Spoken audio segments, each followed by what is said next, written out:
മുസ്ലിയാക്കന്മാരോടുള്ള ഒരു സ്നേഹമേ അല്ലേ?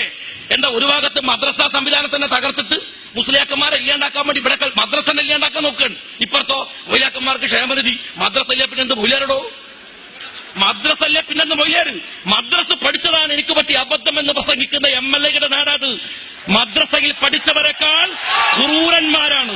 മദ്രസയിൽ പഠിച്ചവരെക്കാൾ സദാചാര വിരുദ്ധർ പുറത്തുള്ളവരെക്കാൾ മദ്രസയിൽ പഠിച്ചവരാണ് എന്ന് പറയാൻ തിന്ന ചോറിനും പഠിപ്പിച്ച സമുദായത്തോടും നന്ദിയുടെ അംശമില്ലാതെ പ്രസംഗിച്ച ഒരാളുടെ നാടായത്. എന്നിട്ട് മൊയ്ലാക്കന്മാരെ നന്നാക്കാൻ ഇറങ്ങിപ്പുറപ്പെട്ട കുറെ ചരക്കുകൾ, അതിന് ഫത്ത് പറക്കാൻ മുള്ളൂക്കര സഖാവു. ആരായി തിരക്ക് മുള്ളൂക്കര സക്കാഫി എന്ന് ഞാൻ പറയൂല. കാര്യം എന്താണ്? അതൊരു വലിയ സ്ഥാപനവും ഒരു സഭയൊക്കെ ആയിട്ട് ബന്ധപ്പെട്ടതാണ്. ഇയാൾക്ക് പറ്റിയ പേര്, ഈ ചരക്കിന് പറ്റിയ പേര് സഖാഫ് എന്നാണ്. ഇയാളാണ് ആയത്തും ഹദീസും ഇയാളെക്കാൾ കൂടുതൽ മത്സരമായിരുന്നു. അങ്ങോട്ട് കേട്ടു, മൂപ്പർ ഒന്നോദിയാ മൂപ്പർ രണ്ടോതും, അങ്ങനെയായിരുന്നു കണക്ക്. എന്നിട്ടോ ഇയാൾ ഏതാണ് ഈ സംഭവം? പിണറായി വിജയന്റെ ജാഥ കാസർഗോഡ് അച്യുതാനന്ദൻ